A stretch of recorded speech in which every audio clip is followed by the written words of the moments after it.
Tes, cek, bismillah. Assalamualaikum warahmatullahi wabarakatuh. Innal hamdalillahi nahmaduhu wa nasta'inuhu wa nastaghfiruh. Wa na'udzu billahi ta'ala min syururi anfusina wa min sayyiati a'malina. Man yahdihillahu fala mudilla lahu wa man yudlil fala hadiya lahu. Wa ashhadu an la ilaha illallah wahdahu la syarika lahu. Wa ashhadu anna Muhammadan abduhu wa rasuluh. Ya ayyuhalladzina amanu taqullaha haqqa tuqatih wa la tamutunna illa wa antum muslimun. Ya ayyuhan nasu taqu rabbakumul ladzi khalaqakum min nafsin wahidah wa khalaqa minha zawjaha wa batha minhuma rijalan katsiran wa nisaa'a wattaqullaha alladzi tasaaluna bihi wal arham innallaha kana 'alaikum raqibah. Ya ayyuhalladzina amanu taqullaha wa qulu qawlan sadida yuslih lakum a'malakum wa yaghfir lakum dhunubakum wa man yuti'illaha wa rasulahu faqad faza fawzan 'azima. Amma ba'd, fa inna asdaqal hadithi kitabullah wa khairal hadi hadi Muhammadin sallallahu alaihi wasallam wa syarrul umuri muhdatsatuha wa kullu muhdatsatin bid'ah wa kullu bid'atin dhalalah wa kullu dhalalatin finnar. Ma'asyiral muslimin, ikhwani fillah, rahimani wa rahimakumullah. Kita melanjutkan kembali pembahasan kitab Al-Usulus Sittah oleh Al-Imam Muhammad bin Abdul Wahhab rahimahullahu ta'ala dengan syarah dari Fadilatul Syekh Ad-Doktor Abdul Aziz Ar-Rayyis hafizahullahu ta'ala. Kita masih membahas Al-Aslul Khamis, landasan yang kelima dari 6 landasan yang ada dalam kitab ini, yaitu tentang siapakah wali Allah. Siapakah wali Allah subhanahu wa ta'ala, dan apa yang membedakan waliullah dengan orang-orang yang menganggap atau dianggap sebagai waliullah namun pada hakikatnya mereka bukanlah waliullah. Kita sampai pada dalil yang dibawakan oleh penulis tentang ciri-ciri waliullah, yaitu ayat di dalam surah Al-Maidah. Ya, ayat dalam surah Al-Maidah yang ayat yang ke-54. Allah Azza wa Jalla berfirman, ya ayyuhalladzina amanu may yartadda minkum an dinihi fasawfa ya'tillahu biqaumin yuhibbuhum wa yuhibbunah. Wahai orang-orang yang beriman, barang siapa di antara kalian yang murtad keluar dari agamanya, maka niscaya Allah akan datangkan suatu kaum yang yuhibbuhum, yang Allah cinta kepada mereka. Ini disebutkan di bawah as-sifatul ula, sifat dari waliullah, bahwasanya Allah mencintai mereka. Kemudian wa yuhibbunah, dan sifat yang kedua adalah mereka mencintai Allah. Jadi mereka cinta kepada Allah, Allah pun cinta kepada mereka. Ini juga sudah kita bahas pada pertemuan-pertemuan sebelumnya. Kemudian sifat yang ketiga adalah adillatin alal mu'minin, bahwasanya mereka merendahkan diri kepada orang-orang beriman.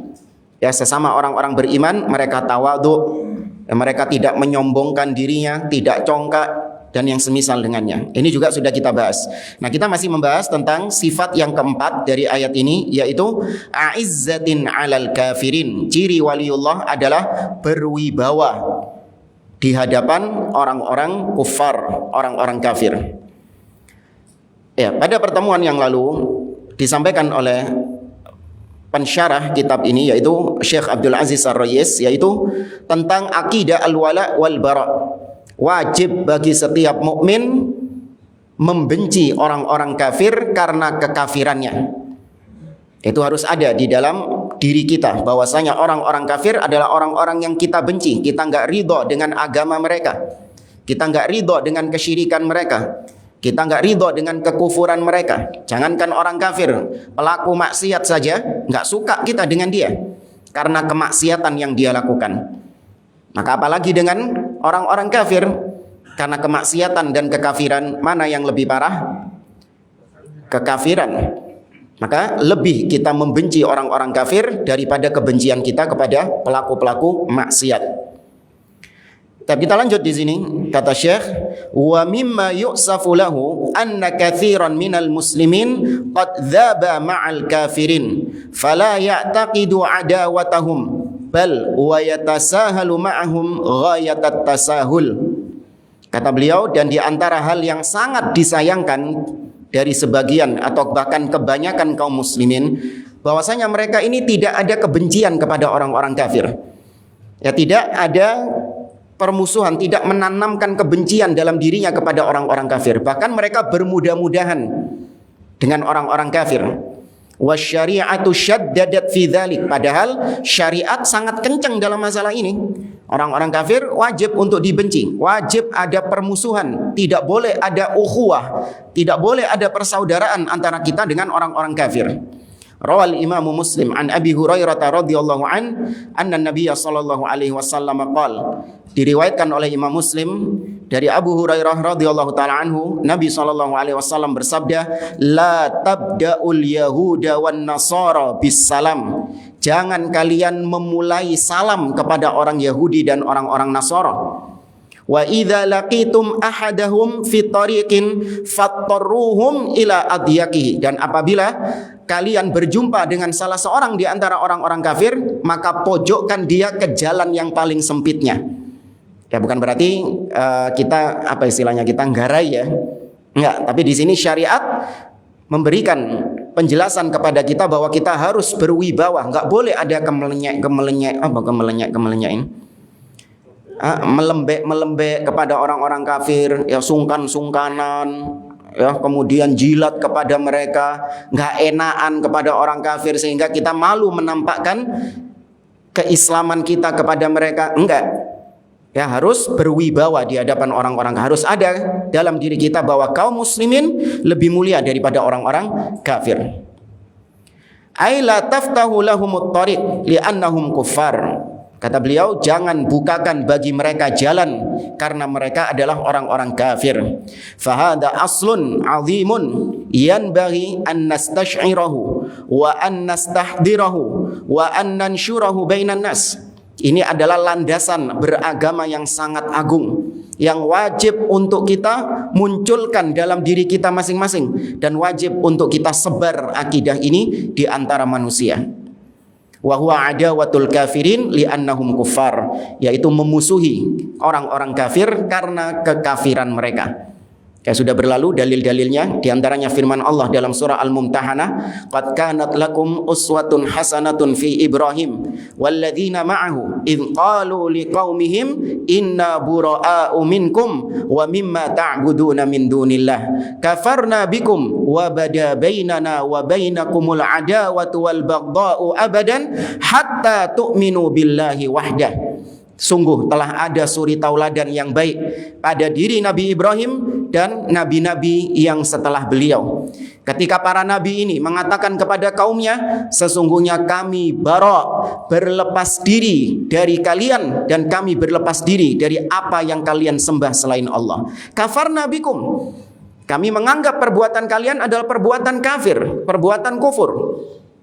Dan telah nampak permusuhan di antara kami dan kalian selama-lamanya sampai kalian beriman kepada Allah Azza wa Jalla. Ya, harus ada di dalam diri kita. Kemudian ada peringatan di sini, kata beliau, ma'at tanabbuhi ila ma yali. Meskipun kita memusuhi orang-orang kafir, wajib ada kebencian kepada orang-orang kafir, namun perlu diperhatikan beberapa hal berikut ini. Ini penting.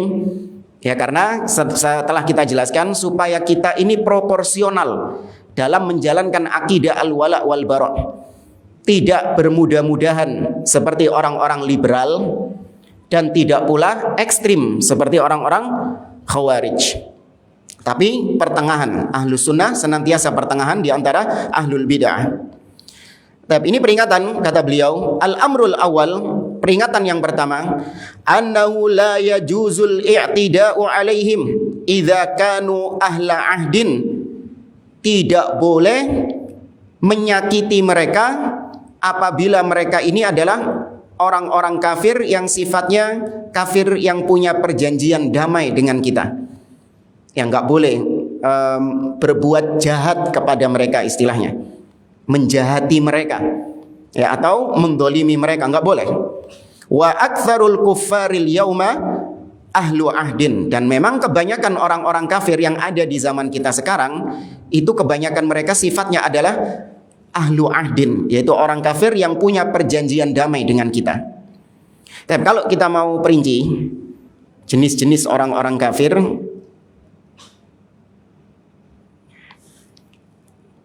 jenis-jenis orang-orang kafir,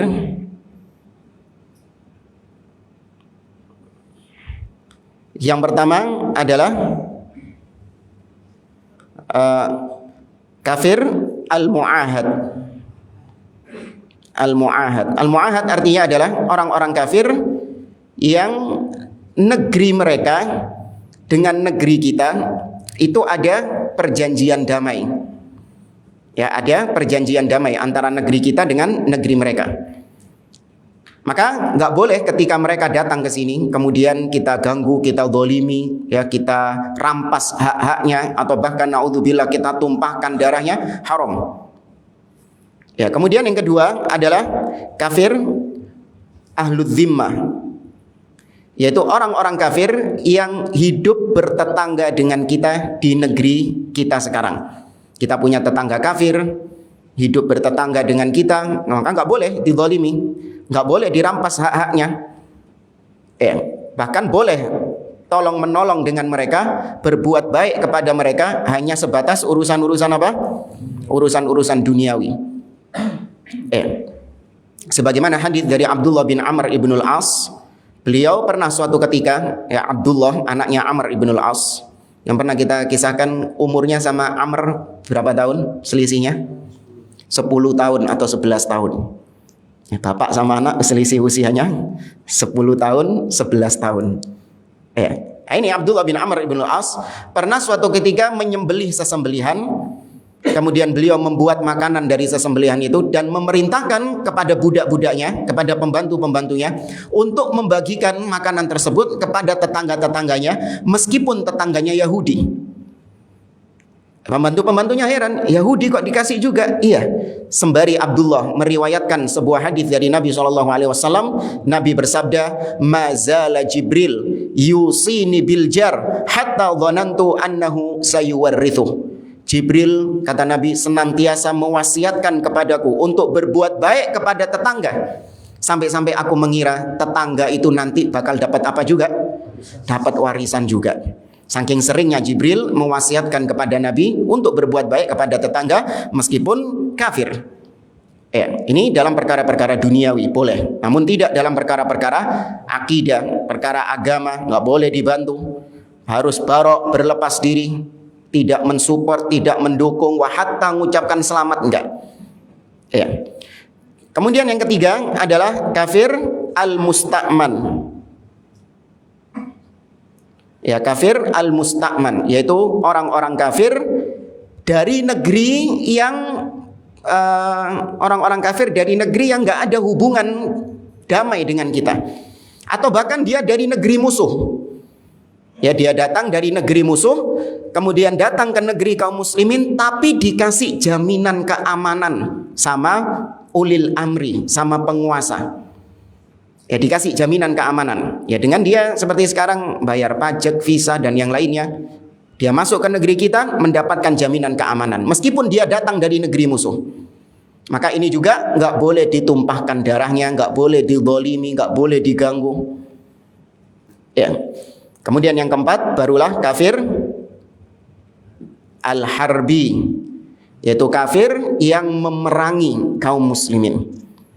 Nah, dari 3 jenis atau 4 jenis kafir ini, maka dari 4 jenis kafir ini 1, 2, 3 itu nggak boleh dizalimi.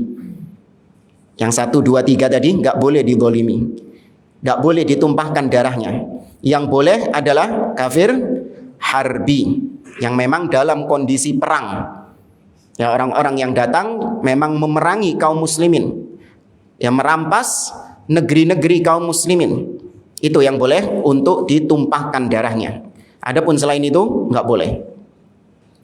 Tapi di sini kata Syekh, ka'anna yansha muslim wa kafir fi baladin. Seperti misalnya seorang muslim dan orang kafir itu sama-sama tinggal di suatu negeri. Maka ini termasuk di antara yang dilarang untuk dizalimi. Fahaula bainahum ahdun. Maka orang-orang kafir seperti ini itu ada perjanjian dengan pemerintah kaum muslimin. Au yadkhulul kafir biladal muslimin, atau ada orang kafir yang masuk negeri kaum muslimin. Itu juga nggak boleh disakiti, nggak boleh dizalimi. Au yadhhabul muslim li biladil kufar, atau kita sebagai seorang muslim melancong ke negeri kafir. Nah, ketika kita melancong ke negeri kafir, maka nggak boleh kita mendolimi mereka.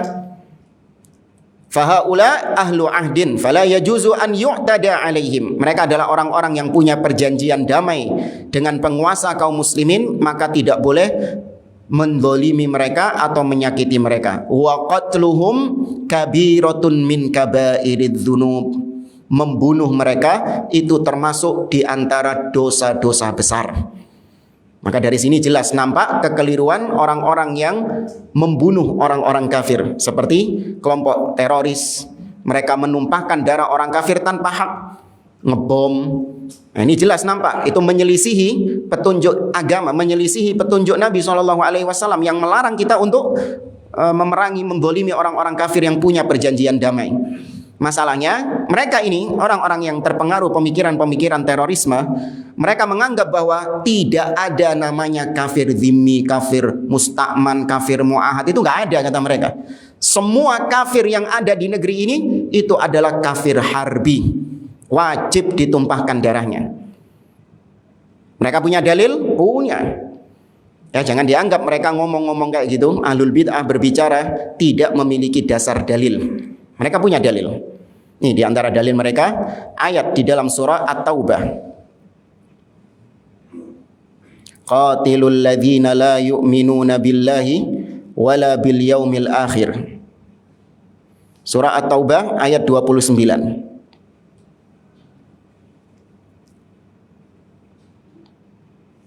Ya, yang paling atas. Allah Azza wa Jalla mengatakan qatilul ladzina la yu'minuna billahi wala bil yaumil akhir wala yuharrimuna ma harramallahu wa rasuluhu wala yadinuna dinal haq minal ladzina utul kitab hatta yu'tul jizyata an yadin wa hum saghirun. Kata mereka, perangilah orang-orang yang tidak beriman kepada Allah dan hari akhir. Tuh, Allah mengatakan mutlak. Siapapun yang tidak beriman kepada Allah dan hari akhir harus diapakan? Harus diperangi, harus dibunuh. Ini ayat di dalam Al-Quran. Tanpa mereka melihat konteks ayat ini berbicara tentang apa. Tanpa mereka melihat dalil-dalil lain. Kalau ahlu sunnah, dalil yang umum senantiasa diikat dengan dalil-dalil yang mengkhususkan. Itu metodenya ahlu sunnah. Kalau ahli bid'ah enggak. Ketok dalil, langsung mengambil kesimpulan hukum dari dalil tersebut. Tutup mata sama dalil-dalil yang lain. Itu semua ahli bid'ah metodenya seperti itu. Bahkan bukan dalam masalah ini saja, dalam masalah asma was sifat. Mereka membaca ayat di dalam surah Al-Mujadalah. Kata Allah Subhanahu wa taala, "Ma yakunu min najwa thalathatin illa huwa rabi'uhum wala khamsatin illa huwa sadisuhum wala adna min dzalika wala aktsara illa huwa ma'ahum aina ma kanu." Tidaklah ada dua orang yang berbisik-bisik kecuali Allah yang ketiga. Tidak ada empat orang yang berbisik-bisik kecuali Allah yang kelima. Berapa tadi? 5 sama 6. Ya, tidak ada 5 orang yang berbisik-bisik kecuali Allah yang keenamnya. Dan tidak ada yang lebih sedikit dari itu atau yang lebih banyak dari itu kecuali Allah bersama mereka dimanapun mereka berada. Maka mereka menetapkan akidah Allah ada di mana? Di mana-mana. Ya, nggak ngelihat dalil-dalil yang lain, bahkan lebih banyak yang menegaskan Allah di atas. Huwallazi inna rabbakumullahu alladzi khalaqas samawati wal arda fi sittati ayyam tsumma istawa 'alal arsy. Ar-Rahman 'alal arsy istawa. A amintum man fis sama' ayakhsifa bikumul arda fa idza hiya tamur. Enggak dilihat itu sama mereka. Yang dilihat ini Allah di mana-mana. Maka jangan terkecoh kalau ada orang yang berdalil, jangan terkecoh. Maka lihat apakah para salaf, para sahabat, para tabi'in memahami dalil seperti itu. Ini orang-orang Khawarij mengambil dalil ini untuk memerangi, membunuh setiap orang kafir. Maka kita tanya, apakah Nabi, para sahabat yang mereka lebih paham dengan ayat ini mempraktekkan, menjalankan ayat ini seperti prakteknya orang-orang teroris itu? Tidak. Ya, makanya diikat dengan pemahaman as-salaf supaya nggak liar dalam memahami dalil. Ini pentingnya kita serukan kaum muslimin untuk kembali kepada pemahaman as-salaf. Diriwayatkan oleh Imam Bukhari dari Abdullah bin Amr ibn al-As radhiyallahu taala anhuma anna Nabiyya sallallahu alaihi wasallam qala, Nabi sallallahu alaihi wasallam bersabda, man qatala mu'ahadan lam yaruh raihatal jannah. Barang siapa yang membunuh kafir yang punya perjanjian damai dengan kaum muslimin, barang siapa yang membunuhnya, maka dia tidak bisa mencium bau surga. Dia tidak bisa mencium bau surga. Kok bisa dikatakan yang bunuh orang kafir, yang ngebom orang kafir, bunuh diri, mati syahid? Apa tandanya? Ini banyak burung-burung yang berkeliaran di dekat jenazahnya. Jenazahnya harum, tersenyum. Ngelihat pada realita-realita yang ada, tidak melihat kepada dalil. Maka kita katakan, Ustaz, kalau memang dia ini sesat, kenapa kok dia tersenyum? Kenapa dia kok baunya harum? Maka kita katakan, wallahu alam, bisa jadi dia bertobat sebelum matinya. Bisa jadi Allah mengampuni dosa-dosanya karena dia hanya berlandaskan dengan semangat saja. Karena kecintaannya kepada Islam dia melakukan jalan yang salah. Mungkin. Tapi jangan kita ini beragama karena ngelihat, jenazahnya harum, mesem jenazahnya, berarti dia ini perbuatannya selama ini benar. Enggak. Kebenaran tidak diukur dari jenazah yang tersenyum. Kebenaran tidak diukur dari jenazah yang baunya harum. Enggak. Tapi kebenaran diukur dengan apa? Ad-dalil, kesesuaian dengan kitabullah, kesesuaian dengan hadis Nabi SAW. Itu ukuran kebenaran. Nggak ngelihat jenazah harum atau jenazah mesem, nggak ada. Nggak ada para ulama yang memerintahkan atau menganjurkan beragama itu ngelihat jenazah mesem atau jenazah harum, nggak ada. Itu bukan tolak ukur kebenaran. Kemudian kata Nabi, wa inna rihaha la yujad min masirati kadza wa kadza. Padahal harumnya surga itu bisa didapatkan dari jarak sekian dan sekian. Ya, dari jarak 70 tahun, dalam riwayat yang lain baunya surga itu sudah tercium. Nah, ini orang-orang yang membunuh kafir mu'ahad tidak mendapatkan bau tersebut. Ya. Yang kedua ini sebenarnya bisa dimasukkan ke peringatan yang pertama. La yajuzu dzulmuhum. Fadzulmu haramun ma'al kafir wa ghairihi. Tidak boleh mendolimi mereka. Karena kedoliman itu haram entah kepada orang kafir atau kepada selain orang-orang kafir. Ya, tidak boleh berbuat dolim kepada mereka. Kemudian perkara yang ketiga yang perlu kita perhatikan, idza rajauna islama kuffarin an nu'amilahum mu'amalatan hasanatan raja'a an yuslimu. Kalau kita menginginkan orang kafir itu masuk ke dalam Islam, artinya kita mengharapkan ini ada orang kafir yang memang ada ketertarikan dengan Islam. Maka kalau kita melihat ada seorang kafir yang sudah mulai tertarik dengan Islam, maka boleh kita bermuamalah. Semakin kita bermuamalah dengan dia dengan muamalah yang baik. Tapi tetap muamalah yang baik bukan berarti kemudian melanggar batasan-batasan agama. Demi supaya dia mau masuk Islam, demi supaya dikatakan Islam itu agama yang toleransi, ikut perayaan-perayaan mereka, ikut mengucapkan selamat kepada hari raya mereka. Supaya apa? Biar dia tertarik sama Islam. Oh enggak, kita enggak mujui orang biar masuk Islam. Ya kan? Ada sebagian metode-metode demikian. Kita dulu pernah ikut pelatihan berdebat dengan orang kafir sampai dia masuk Islam. Di antara yang dipelajari di situ adalah jangan kita ini membuka kepada orang-orang kafir tentang hal-hal yang memang nggak disukai sama orang-orang kafir itu. Khawatirnya nanti dia nggak jadi masuk Islam. Jadi disembunyikan.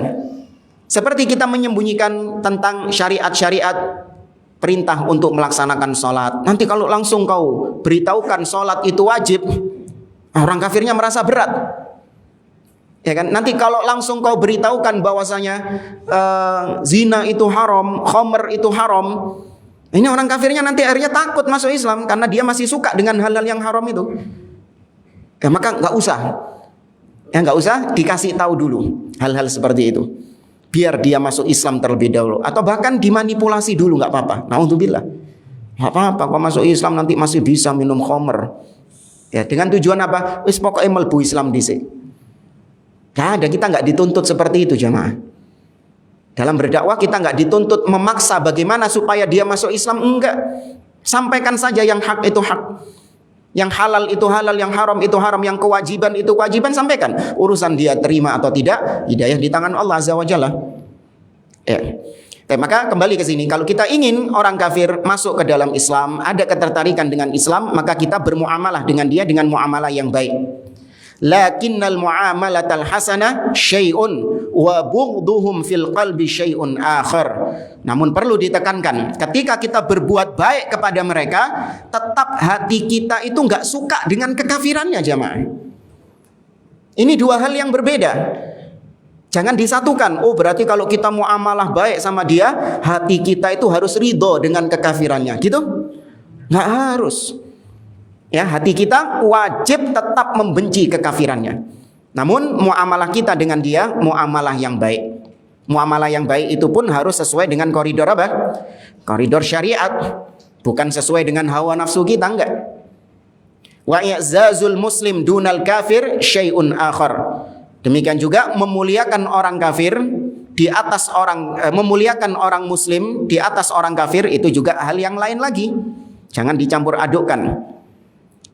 Allah Azza wa Jalla berfirman dalam surah Al-Mumtahanah ayat yang ke-8, la yanhaakumullah 'anil ladzina lam yuqatilukum fid din wa lam yukhrijukum min diyarikum an tabarruhum wa tuqsitu ilaihim innallaha yuhibbul muqsitin. Allah tidak melarang kalian terhadap orang-orang kafir yang tidak memerangi kalian dan tidak mengusir kalian dari rumah-rumah kalian. Artinya Allah tidak melarang kalian berbuat baik kepada mereka. Kata Allah, antabarruhum, untuk kalian berbuat baik kepada mereka. Wa tuqsitu ilaihim, dan berbuat adil kepada mereka. Sesungguhnya Allah mencintai orang-orang yang berbuat adil. Kemudian peringatan yang keempat, an yufarriqa baina quwwatil Islam fi ardin wa quwwatil kafirin wa an yura'a fi dzalikal masalih wal mafasid. Wajib bagi seorang muslim ketika dia membenci orang kafir, dia harus mempertimbangkan antara kekuatan orang kafir di negeri tersebut dan kekuatan orang muslim di negeri tersebut. Dan wajib juga untuk memperhatikan maslahat dan mafsadat.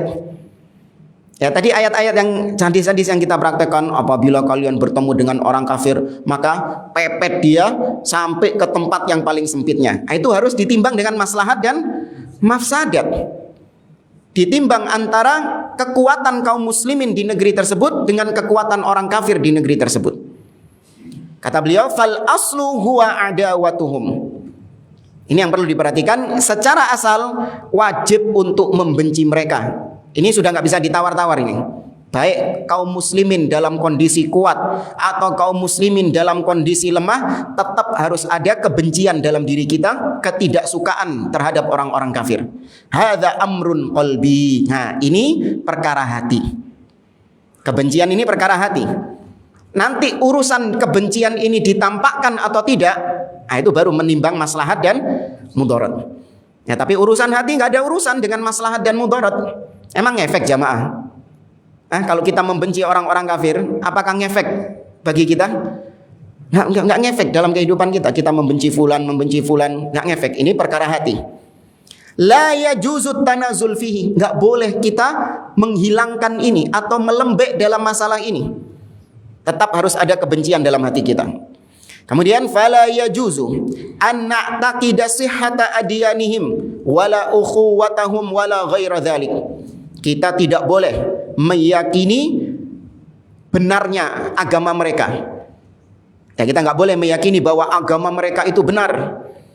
Atau kita tidak boleh meyakini adanya persaudaraan ukhuwah antara kita dengan orang-orang kafir. Ini perkara hati, nggak boleh ada seperti itu. Wal aslu an tudhhira hadhil adawah. Nah, ini secara asal memang kita wajib untuk menampakkan permusuhan dengan orang-orang kafir. Ini secara asal. Namun kata beliau, illa idza aradat maslahatun rajihatun fatutrak. Kecuali kalau memang pertimbangannya maslahat dan mudarat, yakni mudaratnya lebih besar daripada manfaatnya. Ketika kita menampakkan kebencian kepada orang-orang kafir, ini justru menimbulkan mafsadat yang lebih besar kepada kita, maka ditinggalkan. Apa yang ditinggalkan? Hati atau perbuatannya? Perbuatannya. Ya, ditinggalkan perbuatan menampakkan kewibawaan kepada orang-orang kafir ini, ditinggalkan dulu. Li'anna ad-din qa'imun 'ala jalbil masalih wa takmiliha wa dar'il mafasid wa taqliliha.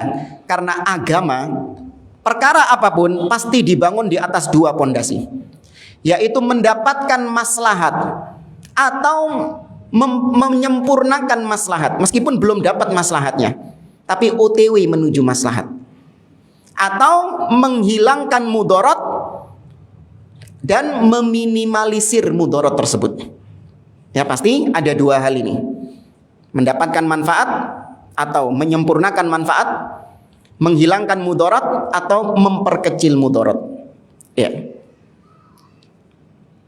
Ikhwani fillah rahimani wa rahimakumullah. Kemudian kita lanjutkan kata Syekh. Ayat yang berikutnya, sifat orang-orang yang beriman, yujahiduna fi sabilillah. Masih di surah Al-Maidah ya. Ciri wali-waliullah adalah berjihad fi sabilillah, di jalan Allah. Kata beliau, al-jihadu fi sabilillah, la fi sabilil watan, awil hamiyah, lil ashirati wal qabilati wa ghairi dhalik. Jihad yang dimaksud di sini, ya kita pernah sampaikan, jihad ada jihad dengan lisan, jihad dengan harta, dan ada berjihad dengan an-nafs, dengan jiwa. Maka yang dimaksud di sini, yang dibahas sama Syekh Abdul Aziz Ar-Rayis adalah berjihad dengan jiwa, yaitu dengan senjata. Nah, jihad di jalan Allah bukan berjihad untuk membela negeri, tanah air, atau kesukuan, membela kabilah, tidak, tapi berjihad untuk menegakkan kalimat Allah. Ya, kecuali nanti ini tadi fisabilil waton, dalam rangka membela tanah air, ini ada rinciannya. Ya, ada rinciannya. Dan kata beliau, wa innamal jihad fisabilillah. Jihad yang dimaksud yaitu di jalan Allah. Kama rawal Bukhari wa Muslim an Abi Musa al-Asy'ari radhiyallahu anna Nabiy sallallahu alaihi wasallam su'ila 'anir rajul yuqatilu hamiyatan wa syuja'atan wa riya'an. Nabi pernah ditanya tentang seseorang yang berperang tapi dalam rangka untuk membela kesukuannya, berperang karena ingin menampakkan keberaniannya, atau berperang karena riya supaya dianggap pahlawan dan yang lainnya. Ayyu dzalika fi sabilillah, mana di antara mereka yang berperang di jalan Allah? Maka Nabi mengatakan, qal man qatala litakuna kalimatullahi hiyal ulya fahuwa fi sabilillah. Barang siapa yang berperang untuk meninggikan kalimat Allah, agar kalimat Allah ini tinggi, maka itu yang disebut fi sabilillah, di jalan Allah. Fal qitalu wal jihadu fi sabilillah li'a'zaziddin. Maka namanya jihad di jalan Allah itu untuk kemuliaan agama. Ya, untuk memuliakan agama. Wa hadza la yatanafa ma'ad difa'i 'anil baladil muslim. Idza tada 'alaihi al-mu'tadun sawa'un kanu kafirin aw muslimin. Baik, tadi kita bilang, Ustaz, gimana orang-orang yang jadi tentara atau mereka membela tanah air ini dari orang-orang yang ingin memerangi Indonesia misalnya, apakah mereka juga dikatakan berperang bukan di jalan Allah? Maka kata beliau, enggak. Mereka tetap dikatakan berperang di jalan Allah Subhanahu wa taala. Kenapa demikian? Karena ini dalam bentuk menjaga kaum muslimin yang ada di negeri tersebut dari orang-orang yang memang ingin berbuat kerusakan terhadap negeri itu. Ya, dari orang-orang yang memang ingin berbuat kerusakan terhadap negeri tersebut. Baik yang merusak ini adalah dari kalangan kafir atau meskipun dari kalangan orang-orang muslim. Dijaga bagi yang ingin berbuat kerusakan di negeri kaum muslimin, supaya kaum muslimin yang ada di negeri tersebut merasa aman. Ketika mereka aman, mereka bisa menjalankan kewajiban-kewajiban agama mereka. Ya enggak? Ketika kita dalam kondisi aman, kita bisa duduk taklim, belajar seperti ini. Saya sholat 5 waktu, ya, kemudian kita bisa bekerja, anak-anak bisa sekolah. Ini karena berkat penjagaan mereka, orang-orang yang menjaga kaum muslimin dari hal-hal yang bisa merusak ketentraman kaum muslimin di negeri tersebut. Maka itu bentuk jihad juga. Ya, aparat-aparat yang menjaga keamanan tersebut itu juga bentuk pembelaan terhadap negeri, menjaga keamanan negeri tersebut supaya kaum muslimin bisa beribadah kepada Allah Subhanahu wa taala. Ya. Fad-difa'u 'anil biladil muslimin al-mu'tada 'alaiha idza husinat fihi an-niyyah fahuwa jihad. Maka seorang muslim, aparat muslim, apabila dia menjaga negeri muslim, negeri kaum muslimin dari gangguan orang-orang yang ingin berbuat kerusakan di negeri tersebut, kalau memang niatnya benar, niatnya memang lillahi ta'ala, maka dia dianggap sebagai orang yang berjihad di jalan Allah. Ya, maka ketika kita mengatakan aparat-aparat yang menjaga keamanan negeri, kalau mereka ini niatnya ikhlas karena Allah Azza wa Jalla, niatnya agar kaum muslimin di negeri tersebut bisa menjalankan agama, memiliki rasa aman dalam beribadah kepada Allah, maka mereka juga termasuk mujahid fi sabilillah. Kemudian ada orang-orang bodoh mengatakan, terus gimana Ustadz kalau aparatnya itu kafir? Masa jihad juga? Loh, lak longor. Yang kita bicarakan ini orang aparat yang apa? Yang muslim. Kok nanya terus kalau aparatnya kafir masa disebut jihad juga? Ini di luar apa ya? Di luar universe. Otaknya itu sudah di luar planet sudah dia. Mikirnya nggak tahu kemana. Ya nggak habis pikir. Kita bicara apa, dia nanyanya bagaimana.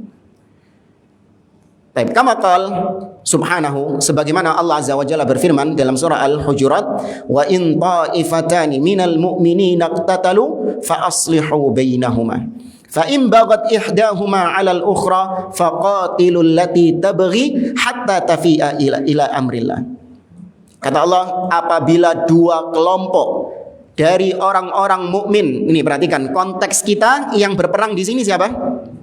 Orang beriman. Antara orang beriman dengan orang beriman, maka fa aslihu bainahuma, damaikan dua kelompok ini. Fa in baghat ihdahuma, tapi kalau salah kelompok ya berarti ya, salah satu di antara dua kelompok ini tetap memerangi, memberontak, nggak mau dengan perdamaian, maka Allah memerintahkan faqatilul lati tabghi, perangi itu orang-orang yang memberontak itu. Padahal mereka statusnya masih apa? Masih muslim. Kenapa diperangi? Karena itu bisa mengganggu stabilitas keamanan. Ya, itu bisa mengganggu stabilitas keamanan. Maka yang diperangi bukan cuma orang-orang kafir, orang-orang yang ingin memberontak kaum muslimin, membuat makar-makar untuk memberontak, membuat keamanan suatu negeri menjadi hilang. Maka kalau diperangi sama aparat, itu bentuk penjagaan dan itu bentuk jihad fisabilillah bagi si aparat tersebut. Ya. Hatta tafi'a ila amrillah, sampai mereka kembali kepada Allah Subhanahu wa taala. Ini negeri-negeri kaum muslimin sudah banyak di zaman sekarang yang menjadi contoh bagaimana prahara-prahara yang ada pada negeri-negeri tersebut disebabkan karena sebagian orang yang memang ingin berbuat kerusakan di negeri tersebut. Sampai pada akhirnya sampai pada titik yang dimana kaum muslimin tidak bisa lagi beribadah kepada Allah. Nyawa-nyawa kaum muslimin melayang. Ya, demikian juga anak-anak nggak bisa lagi sekolah, rumah-rumah mereka hancur. Maka nikmat aman itu nikmat yang wajib untuk kita jaga.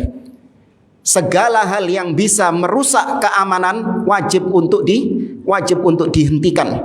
Meskipun hanya sekedar lisan, kalau itu menjurus kepada menghilangkan nikmat keamanan, misalnya memprovokasi kaum muslimin, membenci ke penguasa agar rakyat benci kepada penguasanya, itu bisa menghilangkan stabilitas keamanan, wajib untuk dibantah, wajib untuk diperangi.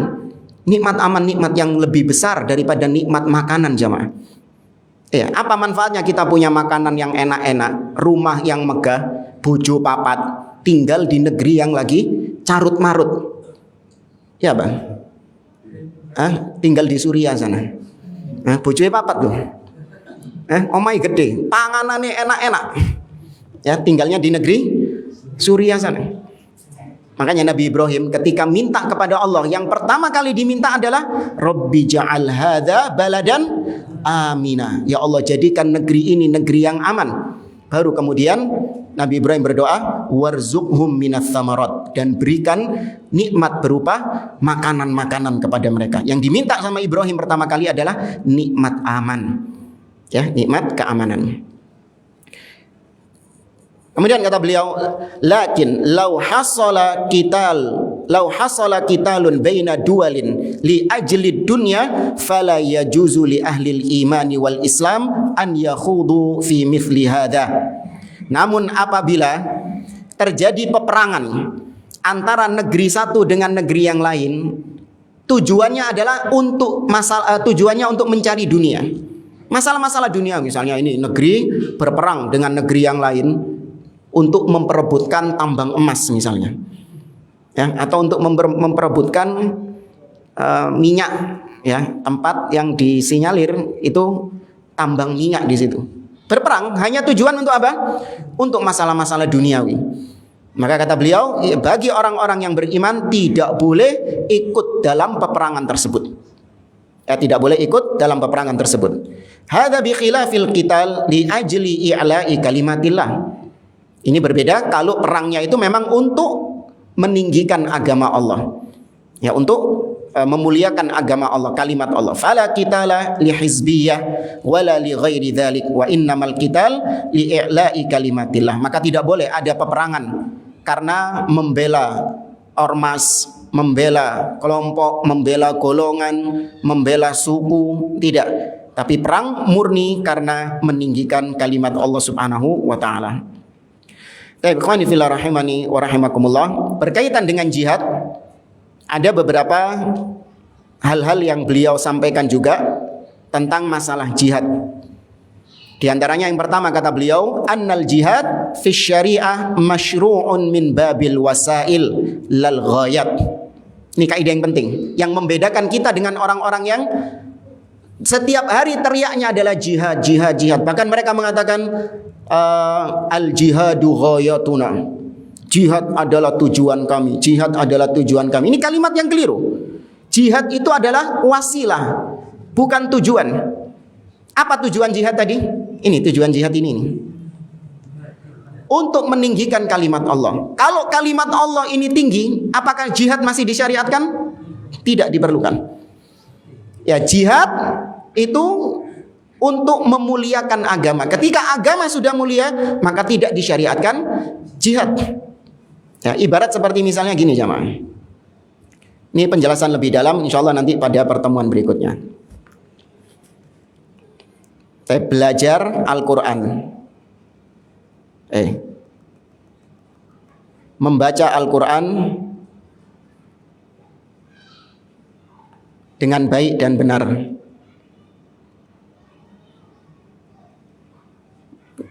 Membaca Al-Quran dengan baik dan benar, ini apa? Tujuan atau sarana? Tujuan. Adapun sarananya adalah belajar tajwid, belajar ilmu tajwid. Maka belajar ilmu tajwid itu adalah sarana, bukan tujuan. Ketika seorang sudah bisa membaca Al-Quran dengan baik dan benar, sesuai dengan kaidah-kaidah yang sahih, yang benar, tanpa dia belajar ilmu tajwid, maka berarti belajar tajwid masih perlu nggak bagi dia? Nggak perlu. Ini ada orang misalnya, dan ada beberapa orang demikian, dia bisa membaca Al-Quran dengan baik dan benar hanya dari menirukan, ya, menirukan apa, murotal syekh Imam Masjidil Haram, Syekh Sudes, ditirok nabi deh. Ya, ditirukan sama dia. Sampai akhirnya dia bisa membaca Al-Quran dengan baik dan benar. Tapi ketika ditanya, apa itu iqlab, apa itu ikhfa, apa itu idgham, nggak tahu dia. Tapi orang seperti ini perlu nggak inti harus belajar ilmu tajwid? Perlu? Nggak perlu, inti sudah bisa baca Quran. Paham jamaah ya? Nah, saya gitu Ustaz.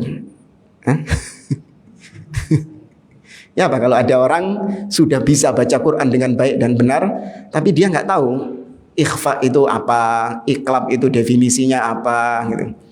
Antum harus ya. Padahal kalau antum suruh baca ayat ini, benar semua tajwidnya dia. Perlu nggak dia belajar ilmu tajwid? Untuk perlu buat? Oh kalau ngajar iya. Untuk tahu?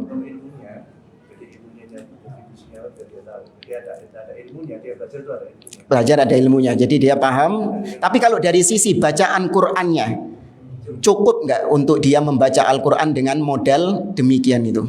Dalam artian dia sudah mendapatkan pahala nggak dari Allah? Atau sudah benar nggak baca Qur'annya dia? Dia sudah sampai tujuan. Ya, adapun supaya pendalaman dia paham ilmunya, dia supaya tahu hukum-hukumnya, ya belajar. Tapi kalau dikatakan dia sudah bisa baca Quran, iya, kita katakan dia sudah bisa baca Quran. Nah, wallahu a'lam bishawab. Kita akhiri majelis kita. Subhanakallahumma wa bihamdik, asyhadu an la ilaha illa ant, astaghfiruka wa atubu ilaik. Wa akhiru da'wana alhamdulillahi rabbil alamin. Wassalamualaikum warahmatullahi wabarakatuh.